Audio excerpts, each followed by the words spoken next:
Meus amados, graça e paz. Nós vivemos em uma nação que, quando ela foi descoberta, segundo os historiadores, o primeiro nome que ela recebeu foi Ilha de Vera Cruz, ou seja, Ilha da Cruz Verdadeira, fazendo uma menção da obra que o Senhor Jesus fez no Calvário, né?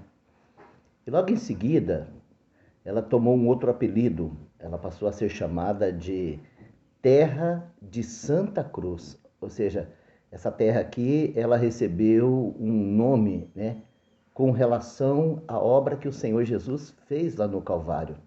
Sabe, isso não é coincidência. Foi assim que tudo começou.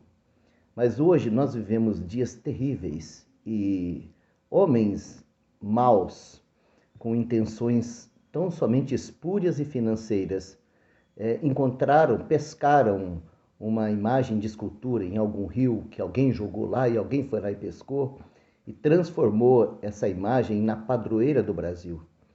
E nós temos muitos irmãos católicos, gente séria, mas que não conhece as Escrituras e que atribui divindade àquela obra pescada naquele rio. Nós temos quase que uma cidade, uma fortuna é gerado em torno dessa imagem. E o coração de muita gente simples que não conhece as Escrituras é tão apegado a essa imagem que eu mesmo posso ser odiado por estar falando isso com vocês agora por causa dessa imagem. E são pessoas sinceras que fazem isso, mas são pessoas sinceras que foram enganadas por não conhecerem as Escrituras. A palavra de Deus, ela diz: errais, por não conhecer as Escrituras, nem o poder de Deus. E a palavra de Deus, ela também afirma que, não havendo profecia, o povo se corrompe. Então, eu não estou aqui para atribuir julgamento ou condenação a você, meu amigo, minha amiga, que já deve estar furioso comigo de estar ouvindo isso. E não estou aqui para debater religião com você, Deus me livre disso. Sabe, olha, religião nenhuma presta, a começar da minha. Mas, sabe, a palavra de Deus, ela precisa ser lida, ouvida. Você precisa servir a Deus baseado na palavra de Deus. Então, eu não quero fazer nenhuma crítica, tá, à padroeira do Brasil ou à maneira como você pensa servir a Deus com seriedade e dignidade, baseado no culto a uma imagem de escultura, tá? Porque não é uma fotografia da Maria, é só uma imagem de escultura pegada no rio. E mesmo que fosse uma fotografia da Maria, ela não poderia ser usada como uma base para você chegar a Deus, porque há só um nome que nos leva a Deus, que é o nome do Senhor Jesus. E há um só mediador entre Deus e os homens, que é Cristo Jesus, homem. Foi para isso que ele veio a esse mundo, foi para isso que ele morreu na cruz e ressuscitou, para ser esse elo entre nós e Deus, sem intermediários, sabe? Sem nenhum intermediário. Você não precisa de sacerdote, você não precisa de pastor, você não precisa de padre, de bispo, muito menos de uma imagem para você chegar a Deus. Você chega a Deus com o coração reto, com o coração puro, com o coração simples, arrependido dos seus pecados, confiante do que Jesus fez. Pronto, você já pode chegar a Deus. Mas eu preciso, sabe, ler esse texto com você. Não vou falar mais nada, só vou ler os textos com você, só 2. Se você quiser saber mais, estuda a tua Bíblia. Leia os livros da Bíblia católica que você tem aí na tua casa. Não deixe ela aberta lá no Salmo 23. Ela não é um amuleto. Não deixe ela aberta lá no Salmo 91. Ela não é um amuleto. Mas estuda ela. Quer ver? Eu peguei um texto aqui. Eu vou ler só 2 textos. Um pouco mais longo e um bem curtinho para você. Por favor, não tampe os seus ouvidos. Que o Espírito Santo te dê sabedoria, revelação e equilíbrio para você compreender a leitura, tá? O texto está no livro de Deuteronômio, no capítulo 4. O que é Deuteronômio? Essa palavra deutero é segundo. É a segunda vez em que a lei de Deus é explicada para o povo de Israel quando eles estavam lá no deserto. Deus tirou eles dos ídolos, tirou eles do Egito, de todo aquele engano que tinha lá, onde se cultuava boi, se cultuava rio, se cultuava rã. Deus tirou eles de lá.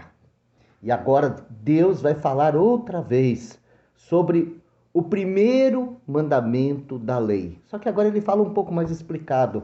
E eu gostaria muito que você me ouvisse. Vamos lá. Deuteronômio, capítulo 4, a partir do versículo 9. Está escrito assim, olha. Tão somente guarda-te a ti mesmo e guarda bem a tua alma, ou seja, a tua mente, a tua vontade, as tuas emoções, que não te esqueças daquelas coisas que os teus olhos têm visto e não te apartem o teu coração todos os dias da tua vida. E farás saber aos teus filhos e aos filhos dos teus filhos. O que farás saber aos filhos e aos filhos dos teus filhos? Farás saber que o dia em que estiveste perante o Senhor teu Deus, lá no Monte Horebe, quando o Senhor me disse, ajunta-me este povo, e os farei ouvir as minhas palavras, e aprendê-las-ão, para me temerem todos os dias na terra que viverem, e as ensinarão a seus filhos, naquele dia, vocês se chegaram e se puseram ao pé do monte, e o monte ardia em fogo, até o meio dos céus, e havia trevas e nuvens e escuridão. Então o Senhor vos falou do meio do fogo, a voz das palavras ouvistes, porém, além da voz, não viste figura alguma. Então vos anunciou ele a sua aliança e vos ordenou a cumprir os 10 mandamentos, e também os escreveu em tábuas de pedra. Também o Senhor me ordenou ao mesmo tempo que vos ensinasse os seus estatutos, os seus conselhos, os seus juízos, para que vocês colocassem em prática na terra que vocês possuiriam. Guardai, pois, com diligência as vossas almas, pois nenhuma imagem viste no dia em que o Senhor em Horebe falou convosco do meio do fogo. Por que ele fez isso? Para que vocês não se corrompessem e vocês façam alguma imagem esculpida na forma de qualquer figura, seja semelhante a homem, ou semelhante a mulher, ou figura de animal que haja na terra, ou até mesmo figura de alguma ave alada que voa pelos céus, figura de nenhum animal que arrasta sobre a terra, figura de algum peixe que esteja nas águas debaixo da terra, que não levante os seus olhos para o céu e se encante com o sol, com a lua, com os astros, com todo o exército dos céus, e sejas impelido a que te incline perante eles para prestar culto, e sirvas aqueles que o Senhor teu Deus repartiu a todos os povos debaixo dos céus, ou seja, sirva as estrelas. Mas o Senhor tomou vocês e tirou vocês da fornalha de ferro do Egito, para que sejais por povo hereditário, como vê nesse dia. Também o Senhor se indignou contra mim por causa das vossas palavras, e jurou que eu não passaria o Jordão e que não entraria na boa terra que o Senhor teu Deus te dará por herança. Porque eu nesta terra morrerei, não passarei o Jordão, porém vocês passarão e possuirão a boa terra. Guardai-vos e não vos esqueçais da aliança do Senhor vosso Deus, que tem feito com vocês. E não façam para vocês escultura alguma, imagem de alguma coisa que o Senhor vosso Deus vos proibiu. Porque o Senhor teu Deus, ele também é um fogo consumidor, um Deus zeloso. Quando, pois, gerardes filhos e filhas, e vos envelhecer na terra, e vos corromperdes, e fizerdes escultura, semelhança de alguma coisa, e fizerdes com isso o que é mal aos olhos do Senhor teu Deus, para deixar ele irado, hoje tomo por testemunha contra vós o céu e a terra, que certamente logo vocês perecerão da terra, a qual passais o Jordão para possuir. Não prolongareis os vossos dias nela, antes sereis de todo destruído, e o Senhor vos espalhará entre os povos, e ficareis poucos em número entre as nações, as quais o Senhor vos conduzirá. E ali servireis a deuses que são obra de mão de homens, madeira, pedra, que não veem, nem ouvem, nem comem, nem cheiram. Então dali buscarás ao Senhor teu Deus e o acharás, quando buscares de todo o teu coração e de toda a tua alma. Quando estiverdes em angústia e todas essas coisas chegarem a vocês, então nos últimos dias voltarás para o Senhor teu Deus e ouvirá a sua voz. Porquanto o Senhor teu Deus é Deus misericordioso e não te desamparará, nem te destruirá, nem se esquecerá da aliança que jurou a seus pais. Agora, pois, pergunta aos tempos passados que te precederam, desde o dia em que Deus criou o homem sobre a terra, desde uma extremidade do céu à outra, se sucedeu jamais coisa tão grande como essa, e se jamais se ouviu coisa como essa, ou se algum povo ouviu a voz de Deus falando do meio do fogo, como tu a ouviste e ficou vivo. Eu vou ler mais um outro texto, tá? É o último texto.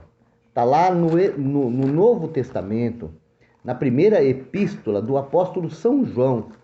Na primeira epístola do apóstolo São João, no capítulo 5, tá? Diz assim, olha, a partir do verso 19: sabemos que somos de Deus e que todo mundo jaz no maligno. E sabemos que já o Filho de Deus é vindo e nos deu entendimento para que conheçamos o verdadeiro. E no que é verdadeiro estamos, isto é, em seu Filho Jesus Cristo. Este é o verdadeiro Deus e a vida eterna. Filhinhos, guardai-vos dos ídolos. Amém. Amém. Vou terminar aqui. Deus te abençoe, meu querido, meu amado. Sabe, não faça desse dia mais um dia de entristecer o coração de Deus, junto com todo esse país idólatra. Não faça isso. Fique com a palavra de Deus e rompa do seu coração esse culto à idolatria. Ouça a palavra de Deus. Tenha cuidado com os ídolos, porque os ídolos roubam do teu coração o santo lugar de Jesus, o verdadeiro Deus e a vida eterna. Você não precisa de nenhuma imagem, nenhuma mesmo, nem de homem, nem de mulher, nem de coisa nenhuma, para poder servir o teu Deus. Ele é um fogo que consome e ele deseja consumir toda a idolatria do seu coração e reinar aí dentro. Meu irmão católico, Deus abençoe esse dia. Faça desse dia o dia do Senhor, como todos os dias. Meu irmão, deixa os ídolos, sirva o Senhor. Sabe, esse país está nessa tragédia que está. Não é por falta de um bom presidente, é por causa da nossa idolatria como nação.